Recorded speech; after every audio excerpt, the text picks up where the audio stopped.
Welcome. Welcome to the Justice for Women lecture presented by the University of Maine School of Law. My name is Peter Pittigoff. I'm Dean of the University of Maine School of Law, and thank you all for joining us tonight. This evening, we're extremely honored to welcome Ruchira Gupta as our Justice for Women lecturer. Ms. Gupta is courageous, she's generous, she's kind, she's an inspiring leader in women's rights and a fearless advocate for the rights of girls. She's an educator, an organizer, and a visionary in a relentless quest for justice.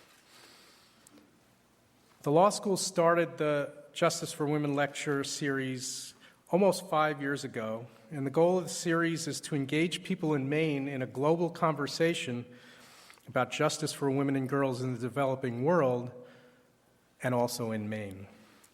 Tonight is our 4th annual lecture in the series, and we look forward to continuing this tradition for years to come. The Justice for Women lecture program is an important reflection of the values and momentum at the law school.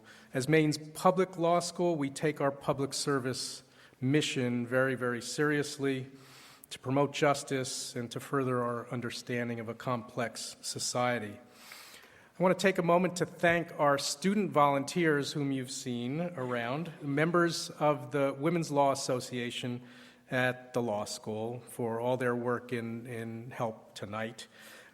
Special thanks go to my colleagues Lexi Morris and Kayla Ramsey, who've been instrumental and, I might add, unflappable as lead organizers for this event. As always, they've done a tremendous job. Thank you, Kayla and Lexi.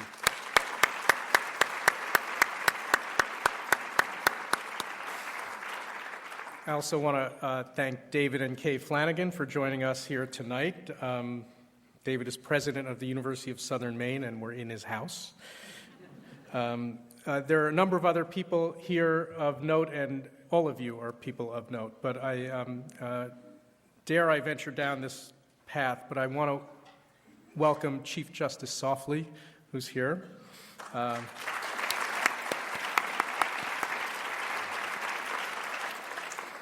Senate Minority Leader Justin Alfon.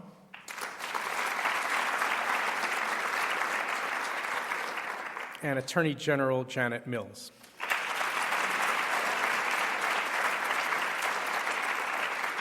Thank you all for joining us, and my apologies for all of the other notable people here who I didn't mention. Let me also recognize Danielle Conway. Danielle Conway.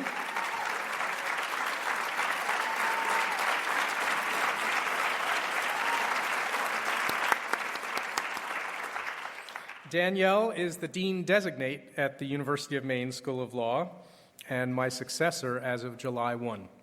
Welcome, Danielle, to Maine. I extend sincere thanks, too, to the many people and institutions who've supported this lecture series with generous donations. Your names are listed in the program tonight, and I thank members of the Advisory Council whose names are also listed in the program. It's an amazing group of people from the U.S. and overseas, and we count on the Advisory Council for advice and support. And of course, central to this exciting series is Catherine Lee. Kathy and I began discussing the Justice for Women lecture idea almost 5 years ago. It's her inspiration, determination, and support that resulted in this program and that continues to make it a success. Kathy Lee is a lawyer, an entrepreneur, a civic leader. She's engaged in global practice addressing issues of climate change. She travels extensively around the world and is passionate about justice for women and girls in developing nations and here in the U.S. Kathy will say a few words at the end of the program. The horrific reality of human trafficking, including sex trafficking, is hardly new. But thanks to amazing work by Ruchira Gupta and many others over the past 20 years, our awareness and sensitivity is beginning to grow. As you'll hear this evening, we've come a long way, and we still have a very long way to go. Ruchira Gupta is a global leader in the fight against human trafficking. A former journalist, she revealed the terrible reality of sex trafficking and gave voice to victims in her documentary film, The Selling of Innocence, for which she earned an Emmy Award in 1997. She's president and founder of Apne App Women Worldwide, an organization in India working to end sex trafficking and to increase choices for at-risk girls.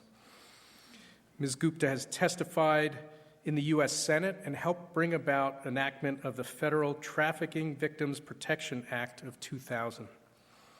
She's worked at the UN and has addressed the UN General Assembly, helping to bring about in 2003 the United Nations Protocol to prevent, suppress, and punish trafficking in persons, especially women and children. Over 100 nations have signed on to the protocol. She teaches courses at the NYU Center for Global Affairs. She earned the Abolitionist Award at the United Kingdom House of Lords, and she won the Clinton Global Citizen Award. This evening, we'll hear from her about her work around the world and also about her busy week in Maine, a very busy week, about a dozen different events with judges, with prosecutors and defense lawyers, with law enforcement personnel, with advocates and counselors, with high school students at Deering High School, with college students at Colby and Bates and University of Southern Maine, with diverse constituents earlier today at CIEE, the Center for International Educational Exchange, and with law students tomorrow at the law school.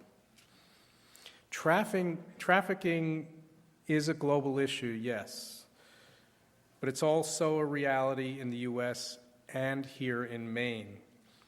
Ruchira's work here this week has heightened our awareness and triggered an important conversation about sex trafficking here, a conversation that I trust will continue in the coming weeks and months and years.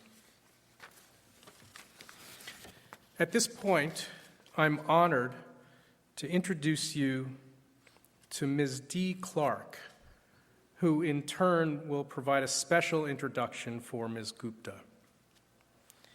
Dee Clark is an advocate and mentor and friend for women and girls in poverty and for victims and survivors of sex trafficking. She became an advocate with the Preble Street Homeless Voices for Justice Project in 1998.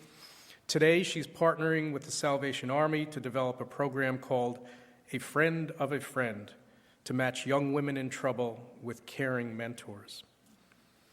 Dee brings her own life experience to these efforts.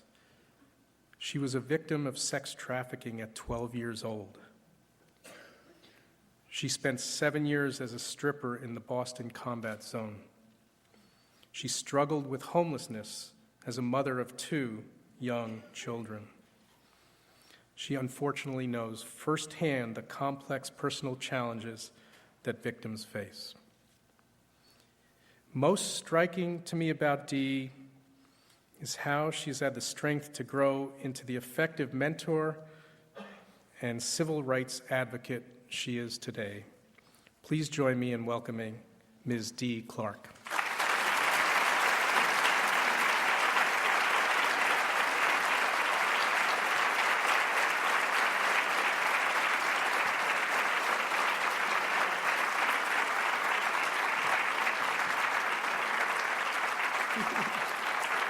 Thank you. Good evening. So let's just get right to it, because everybody knows what prostitution is, right? It's been around for ages. But this human sex trafficking thing that we're just suddenly discovering and talking about, well, that's been around for a very, very long time, too. Right in front of our faces, right under your noses for ages. It was in broad daylight that a pimp, a trafficker, sold me to men for sex over and over again in a room on the 2nd floor in a 2-family apartment in an average neighborhood. None of the men that came in cared that I was only 12 years old and scared. Eventually, I did get used to it.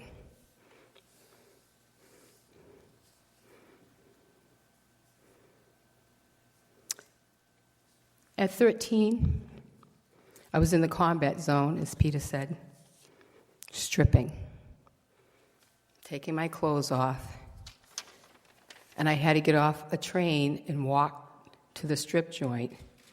And it was an area in Boston that had stores and shopping, and it was daytime, and pizza places. And I walked amongst average people into the strip joint, 13 years old. No one said a thing, including the Vice Squad, which back then there was a law enforcement department called the Vice Squad. As I sat next to them, scantily dressed at the bar, or stood naked dancing on the stage, where it was pubescently clear that I was underage and 13. No one said or did a thing. I was 15 when I negotiated turning a trick, sex for money, with a plainclothes police officer. As we walked to his car and chit-chatted, I had no clue. As soon as I got in the car, he showed me his badge, and a police officer in clothes, uniform, came and took me out of the car, brought me to jail, and I was arrested for prostitution at 15. And I was released when my mother came. But you see, there was no Ruchira there to bang on that sergeant's desk and say, why are you arresting this 15-year-old and charging her prostitution? Why are you not investigating what is happening in this 15-year-old girl's life? There was no Ruchira to nudge and encourage my mother to be concerned about my near future safety.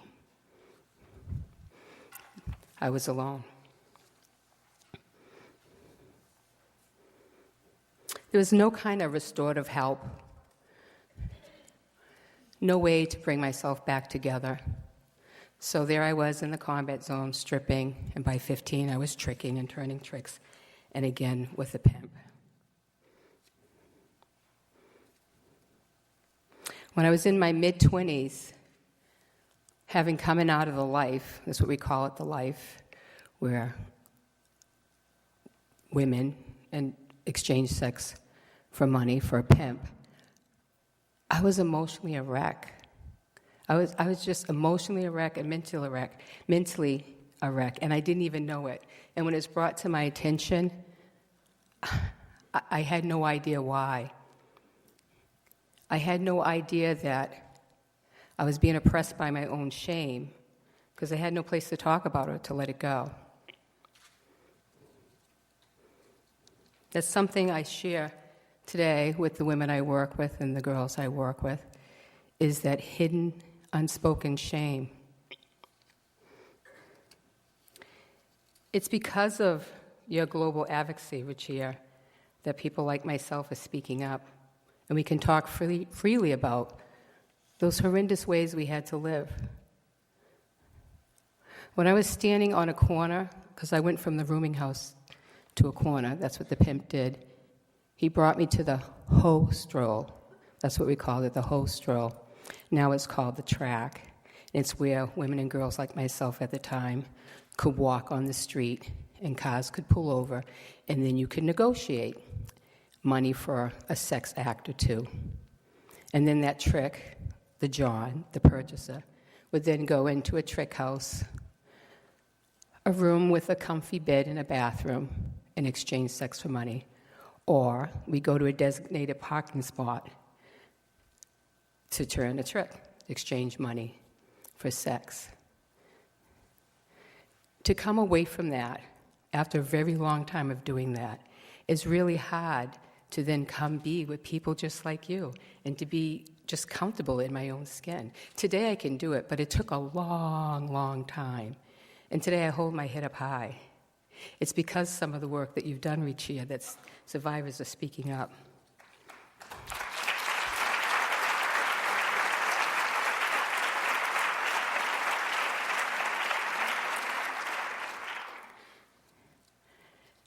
The global advocacy, including Ruchira and the UN, the change and The changes are rolling in slowly, but the day that President Obama made a public commitment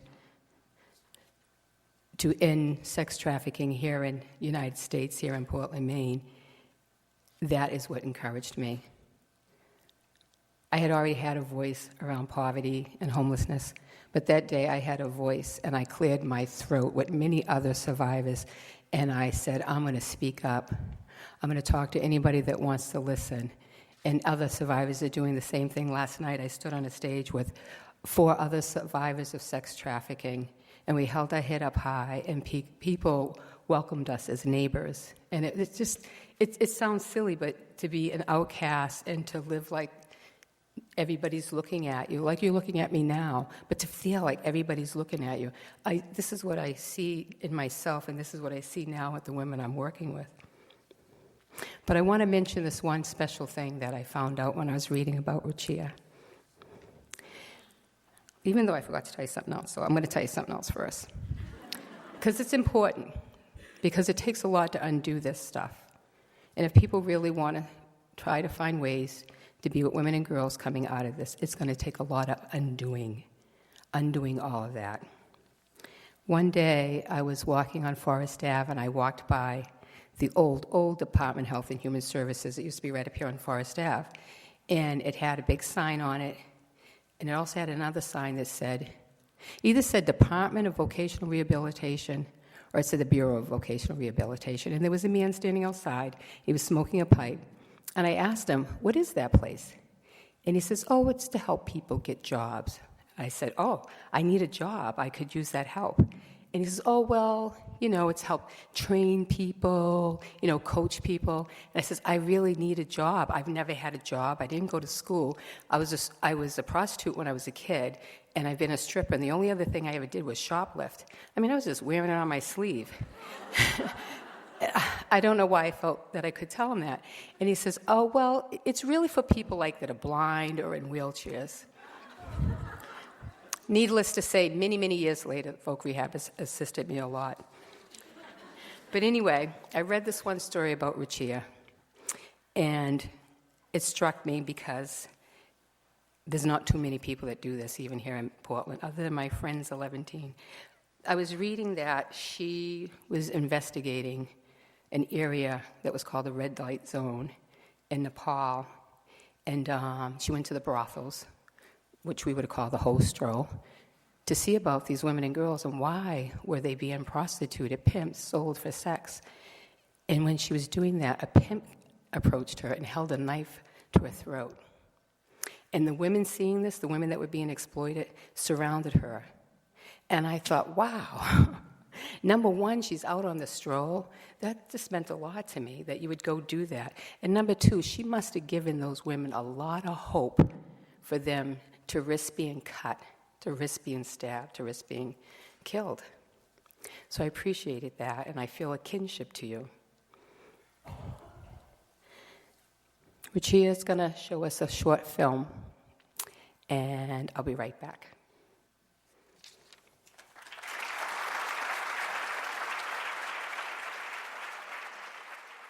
Now to the second part of Special Correspondent Fred de Sam Lazaro's report on the struggles to stop sex trafficking in India. Last night, we witnessed a failed attempt to rescue young women forced into prostitution, one in which police appeared to be covering up for the traffickers. In tonight's report, Fred follows another rescue attempt, one with a very different outcome. His story is part of our Agents for Change series. In India's impoverished rural state of Bihar, people struggle to live off the land. One of the few businesses that thrives is underground. This is one of the epicenters in the world for human trafficking. Little girls are trafficked into prostitution. They are put on buses and trucks and taken to the big brothels of Bombay, Delhi, and Calcutta, but sometimes closer by.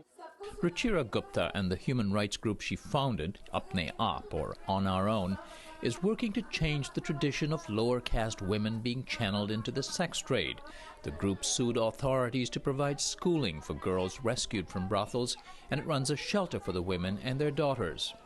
But first, Apne has to work with the police to free the women. So here is the law. We've printed it out for you. And that means explaining a new law the group helped get passed. It punishes traffickers and not those who were prostituted. We have to arrest the trafficker. Sometimes that task is not easy. The police is part of our society, and if the entire society believes that a girl is of less value, a low-caste girl is of even less value, so unless their mindset changes, they don't even try to impose the law because they think this is not a crime. Just the previous night, we followed an Apne Aap team hoping to rescue a young woman from a brothel.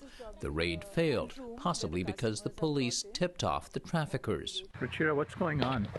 I think the girl has been spirited away. We were kept waiting at the police station for 2 hours by local police officers who must have informed the traffickers here that we were on our way to rescue them. In this morning's raid, the exact location was kept secret from the police until the last moment. Still, rumors of a raid had spread and brothels cleared out. But Fatima Khatun, an Apne Aap staffer who grew up and still lives in the red light district, is a key source of intelligence. She led the search to a home where she said a girl was hidden.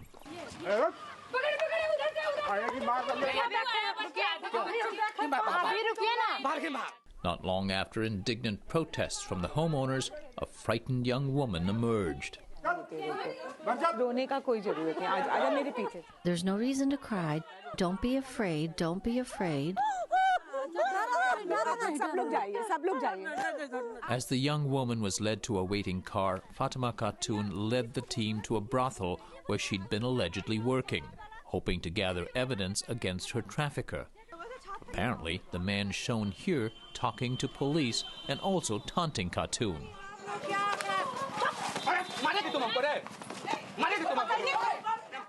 A loud and physical altercation ensued before he was put into the police paddy wagon to cool down at Gupta's insistence. He was following us to try to talk the police out of it. And then he started abusing Fatima to provoke her not to go there by calling her all kinds of names, from whore to all kinds of things. Provoking her so that she would hit him and then he could hit her back. He's trying to stop us from going to the brothel.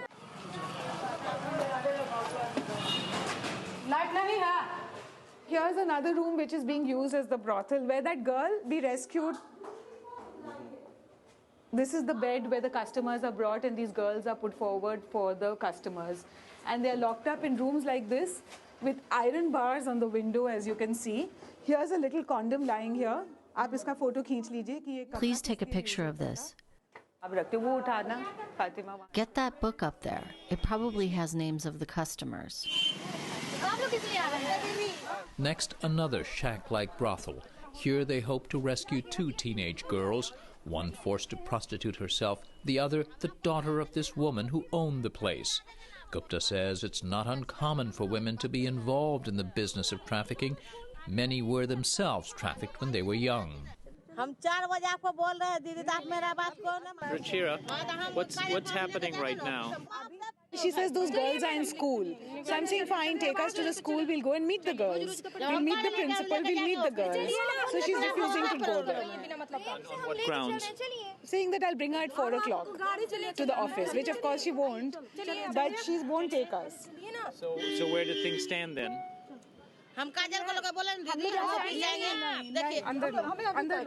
No. Take her in. Let's go. They are arresting her? Please turn the camera off. No. We were asked to get out of the way because we were causing interference with the process of arresting the alleged trafficker. It appears to be happening right behind me. The threat of going to jail seemed to cause the woman to relent. She was let out of the police vehicle just as I began talking to Gupta. Suddenly, a new development. That girl is suddenly found, who she said was in school. So let's go and see what's going on.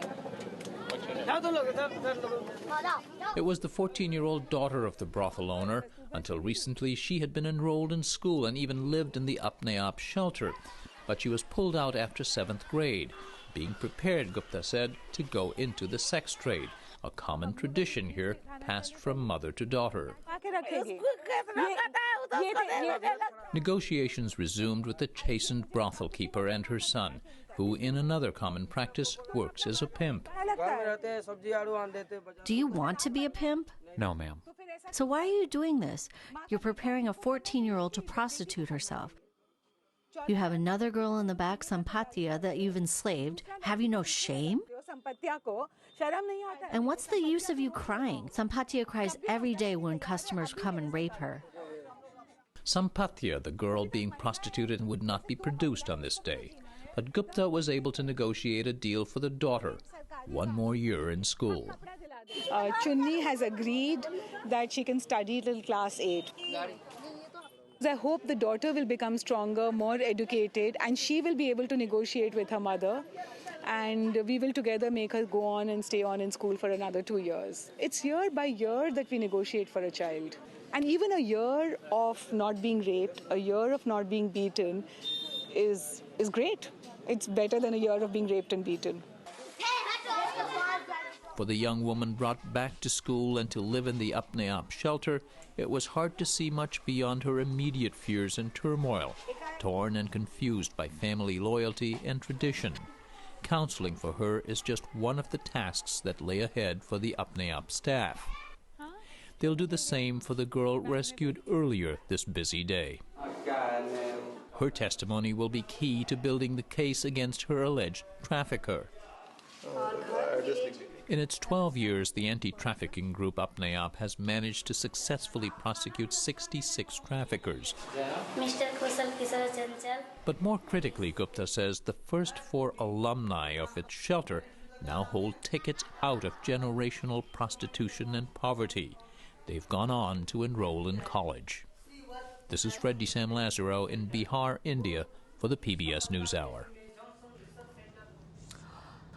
Fred's reporting is a partnership with the Undertold Stories Project at St. Mary's University of Minnesota.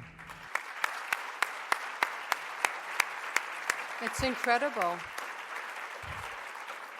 Ruchira, you weren't there to pull me out of the trick house or the rooming house or out of the strip joint or the police station, but all that we just witnessed, what she's been doing for over a decade, I feel like you did do that for me when I was 12 and 13.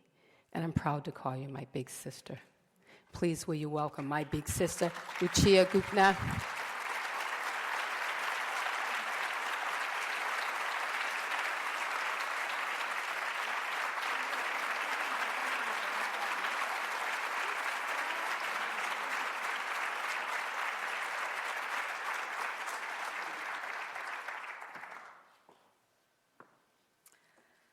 Namaste. What Dee just said, the introduction, meant the world to me. And I just told her, I said it was better than getting the Nobel Prize. Because somebody who lives right here in Portland, Maine, has been through an experience that I've tried to understand and support in any way I can for the last 2 decades. It began when I was a journalist, walking through the hills of Nepal, researching another story, and I came across rows of villages which had missing girls. And I could not understand how so many girls could be missing. I looked at the men drinking tea, playing cards, sitting in the sun, and I asked them where the girls were. Some were sheepish, some were hostile, some looked away, but a few answered and said, "Don't you know they are in Bombay?" And I was surprised because Bombay was 1,400 kilometers away, and these villages were 2 hours off the highway. They had no water, no electricity. There was nobody to connect them to this kind of infrastructure and take them to Bombay. But I found that somebody could, and that was the trafficker. To my horror, I found that the flesh trade existed in my lifetime, in my generation, in my country. As I began to look for why so many girls were in Bombay, I found that there was a village procurer who could be an uncle, a neighbor, a brother, who would go to poor, starving farmers, pay them $100, $200 for their daughters. Sometimes say that he would get them a job in the big city, sometimes marriage, and sometimes even say that they would be in prostitution, but that they would have food in their stomach, a bed to sleep on, and be able to send some money back home. And these farmers who were so isolated did not even know the reality of prostitution or Bombay and let their daughters go. These procurers, in turn, would cluster together 3 or 4 girls in the big cities of Biratnagar, Kathmandu, and then hand them over to another set of agents who would take them to the border of India and Nepal, and there were the corrupt border guards. Wink, wink, nod, nod, and the girls were taken across the border, and on the other side were the lodge keepers. Now, these lodges were just shabby corrugated cement sheets with plastic sheets and iron locks on the doors. And the lodge keepers would keep these girls here for 2 days, 3 days, beat them, starve them, and give them drugs, and tell them that there was no way they could go back home. And finally, when the spirits of these girls was completely subjugated and they were ready to do anything, then these girls were handed over to another set of transporters. The transporters would then put them in buses and trains and take them to the brothels of Bombay and Calcutta. There were pimps. These pimps would negotiate the price of each girl based on their beauty. And by beauty, I mean fair skin. Fair skin was at a premium, but also age. The younger, the better. The average age of entry into prostitution in India is between 9 and 13. And the youngest I have met is a 7-year-old who had not even menstruated, and ice was used to break her. And then the pimps would hand over these little girls to the brothel managers, who would lock up these girls in rooms with iron bars on the window and trot them out for 8 or 10 customers every night for the next 5 years. And behind these brothel managers were the brothel owners, the landlords, the financiers, the moneylenders, and finally the organized criminal networks who were making a profit from this trade. And behind the organized criminal networks were the Johns, the clients, who would create the demand for these little girls, who would say they wanted sex with young girls who could cure them of AIDS, sex with young girls which would reaffirm their masculinity, and all kinds of reasons. So when I saw that this existed and that, it was like a supply chain which started from a village in Nepal to the brothels of Bombay and was bringing in 250,000 girls a year, I could not believe it. I was angry. I was outraged.